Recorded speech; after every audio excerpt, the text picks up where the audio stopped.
Aku rasa banyak kawanku yang begitu. Dia masuk ke jurusan yang dia tidak suka, tetapi orang tuanya suka.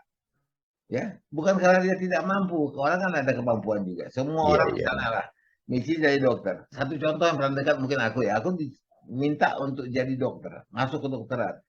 Ya, aku bisa kuasai itu, tapi aku tidak suka.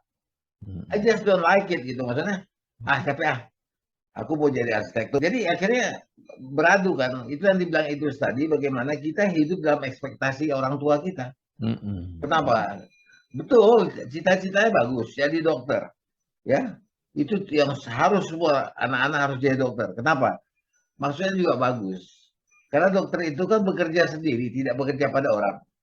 Iya. Kalau yang kita ini kan bekerja pada orang, yang lain-lain, yang tidak dokter. Jadi ya, yang namanya pengacara, dokter, itu bekerja untuk dirinya sendiri pun bisa. Tanpa kerja sama orang lain. Ekspektasi ini terlampau tinggi, sehingga timbul benturan. Kemudian kegagalan. Kegagalan itu tidak sesuai ekspektasi dari orang tua yang dikatakan Bang Halis tadi, maka dia takut kalau dia itu mengecewakan orang tuanya. Apa memang begitu ya, Michi? Apa yang kami coba-coba yang sebagai orang Jadi awam mungkin ini dan ekspektasi lihatnya itu. tadi, dan itu juga yang nantinya mungkin pada saat kuliah, mungkin melanjutkan lagi ya, si anak nggak suka. Kalau nggak suka kan nggak minat, nggak mau ada usaha untuk itu. Orang tua terus yang minta tolong nilai, orang tua terus yang berjuang supaya si anak itu tetap tetap di situ tidak tercampak posisinya. Dan itu salah kan? Jadi segala macam kerikil-kerikil yang menghadang diangkatkan orang tuanya. Si anak jadi nggak akan tersungkur dengan harapan anaknya nggak tersungkur. Padahal kerikil-kerikil itu yang membuat anak dewasa dan Iya. matang sebenarnya.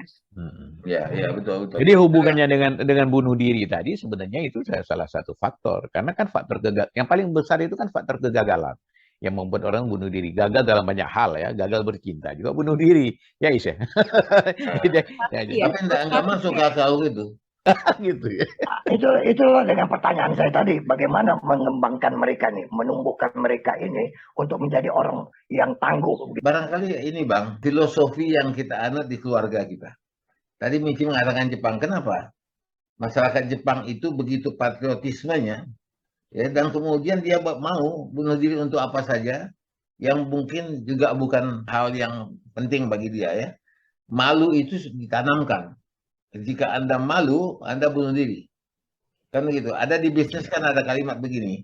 Kalau kita bisnis sama orang Jepang, nggak perlu pakai MOU. Dia bilang kalau gue bikin malu you, ya, gue bunuh diri. Bushido itu kan nggak bisa kita tanamkan juga dalam kita punya budaya, Bang. Bushido ini ada beberapa orang kawan, misalnya yang di tengah keluarga memang dia ditekankan, tapi kita kan harus lihat kenyataan juga. Belum tentu kita bisa, you cannot master them all lah. Tidak bisa lah kita berhasil di mana-mana gitu, di bidang manapun. Ada bidang-bidang tertentu yang kita sukai. Iya. Kamu gitu. Dan ya, mungkin semangat itu barangkali. Ya, betul Bang. Dan tadi sekali lagi mungkin ke Bang Halis tadi ya, apa yang mau dilakukan ya supaya mereka lebih kuat tadi. Bahwa memang mungkin itu dari dasar ya, dari keluarga tadi. Bagaimana supaya si anak tidak menganggap apa yang tidak berhasil itu sebagai kegagalan itu merupakan suatu hal yang buruk. Jadi misalnya dia tidak diterima jadi polisi, tidak diterima masuk akabri, itu bukanlah akhir dari kehidupan. Dia bisa cari mungkin karena itu memang jalannya tidak di situ dan dia bisa lebih berhasil lagi. Jadi apa yang dia inginkan dan tidak tercapai belum tentu itu merupakan kegagalan. Itu dulu mungkin yang harus dilihat. Dia gagal mendidik anak, bukan dia nggak boleh dikatakan dia gagal mendidik anak. Jadi cara pandang berpikir itu mungkin saya sudah berusaha yang terbaik, tapi ternyata mungkin Tuhan udah janjikan yang lebih baik lagi untuk saya. Bukan ke situ, saya bukan harus jadi polisi, saya bukan harus jadi dokter, tapi mungkin saya ya kalau saya jadi dokter mungkin saya tidak bisa sehebat ini. Itu yang harus ditekankan. Jadi mungkin yang paling penting juga di sini pencerahan yang kepada anak ya. Di samping itu juga di pembekalan ilmu agama misalnya, karena kan di agama Islam agama Islam sendiri itu berat sekali itu hukuman orang bunuh diri itu misalnya. Jadi hal-hal seperti itu yang harus ditanamkan kepada anak. Menurut saya itu karena mereka ketidaktahuan mereka itulah, maka bisa mengambil sikap tindakan-tindakan yang ya bodoh lah menurut saya, akhirnya dia menghabiskan nyawanya. Itu yang menurut saya. Jadi harus ada, kita ini kan ada proses pembelajaran kepada anak itu sendiri sebenarnya. Generasi ya, bukan hanya anak generasi ini gitu.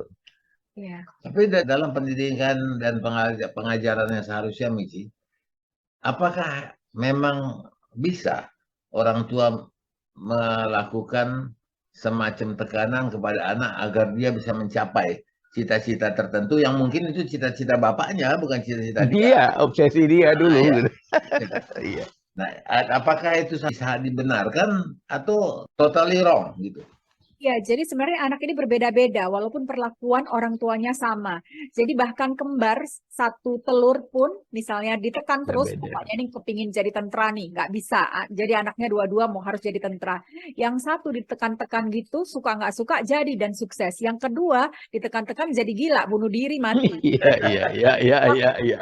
Nah, perlakuan yang sama, reaksi orang yang berbeda itu juga. Bisa berbeda ya. Jadi Jadi ada berarti kan orang tua itu harus paham betul dengan kemampuan anak ya. Artinya yang tadi itu kalau dipaksa bisa malah positif atau bisa malah sebaliknya gitu ya. betul, Jadi karena kalau saya melihatnya gini Miki ya, ini coba dikoreksi kalau salah. Artinya gini, kalau saya melihat motivasi itu kan ada dua, ada tarikan, ada dorongan. Jadi kan paling banyak itu kan anak ini ingin mencapai sesuatu bukan ingin dia sebenarnya karena dorongan dari orang tuanya.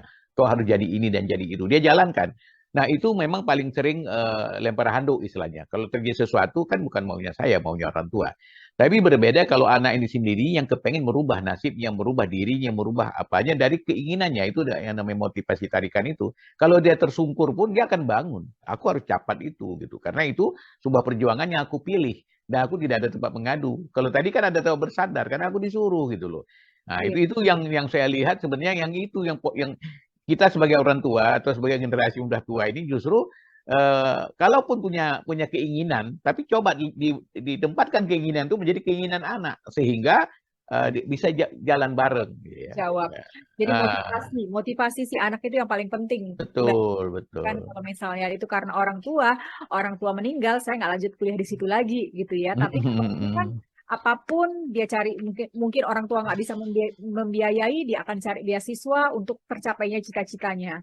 Jadi lebih keras kalau dia udah udah pingin tuh semuanya, tentu itu yang harus ditekankan pada si anak. Aku merasa bahwa kita ini yang baby boomers ya, yang lahir setelah tahun 46 ini, itu kita juga merasa ada tekanan dari orang tua kita dulu.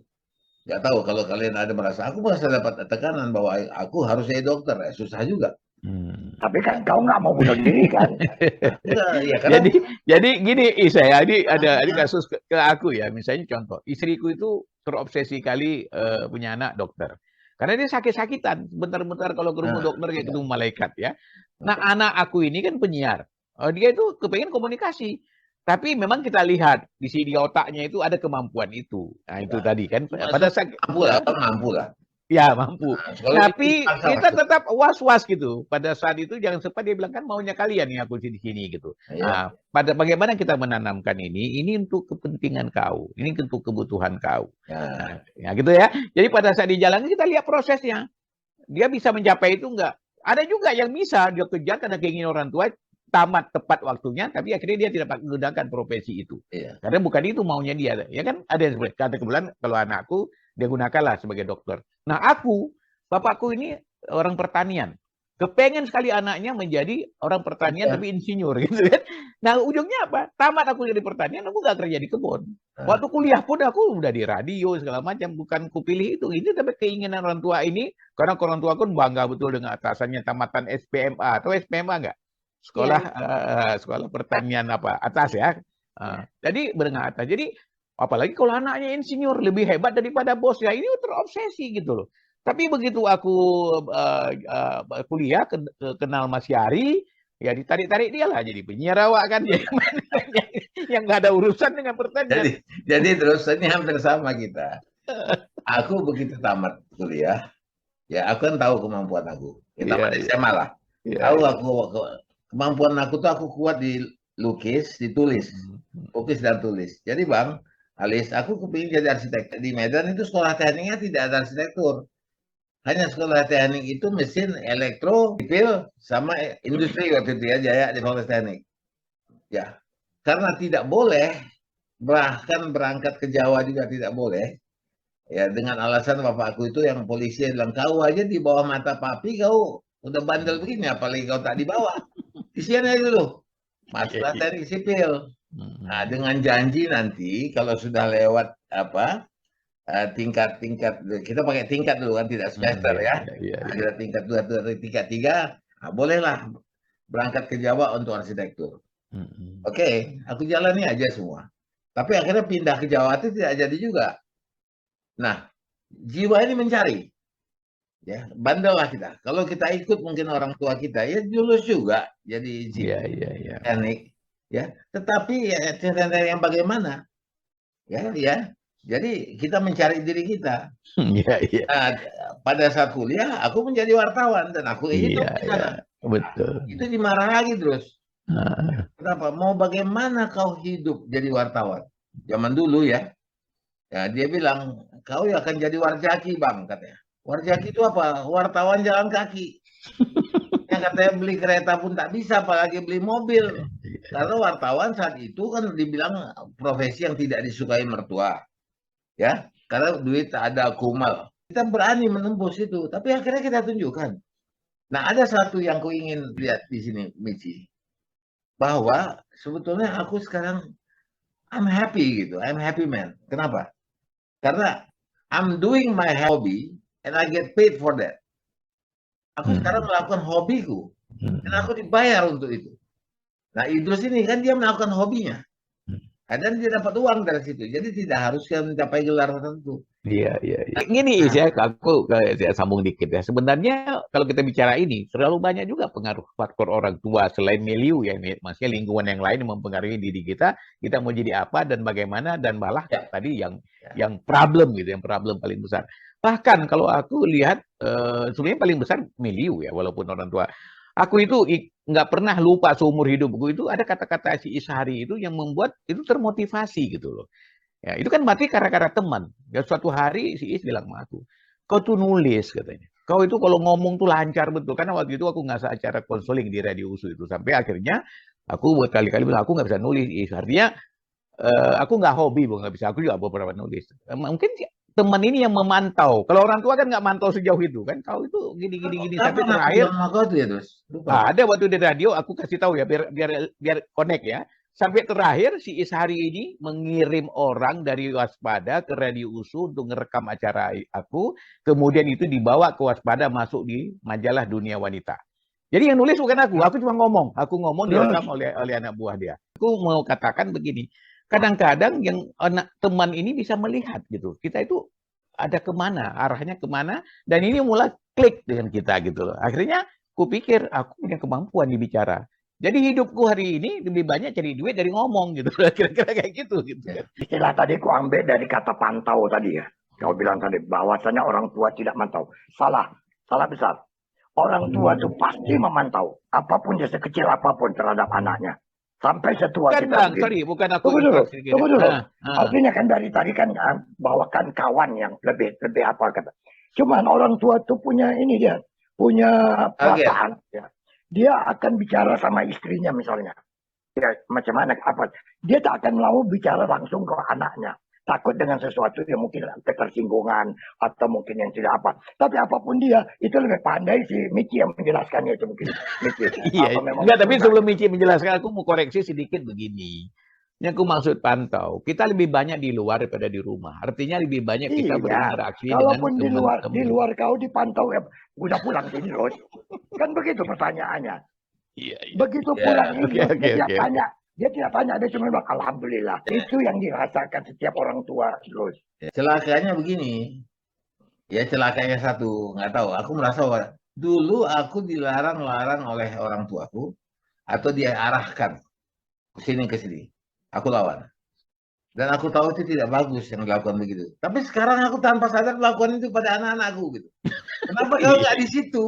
Kenapa kau di situ? Karena kenapa? Mungkin ya Michi lo jawab. Apakah karena kita tahu what is the best? Ya, mana yang baik? Nah, kita tawarkan. Dengan kata tawarkan tuh ada sedikit harapan lah. Dia terimalah mudah-mudahan. Tapi ketika dia tidak terima, kita sedikit kesal. Kenapa ya dia enggak? Kata apa yang bukan situ? Akhirnya kita cobalah menjadi ayah yang bijaksana karena kita tahu kita juga dilarang ayah kita dulu dan itu kita tidak suka. Nah, kita lepaskan. Makanya kita dengar penjelasan Miki. Ya.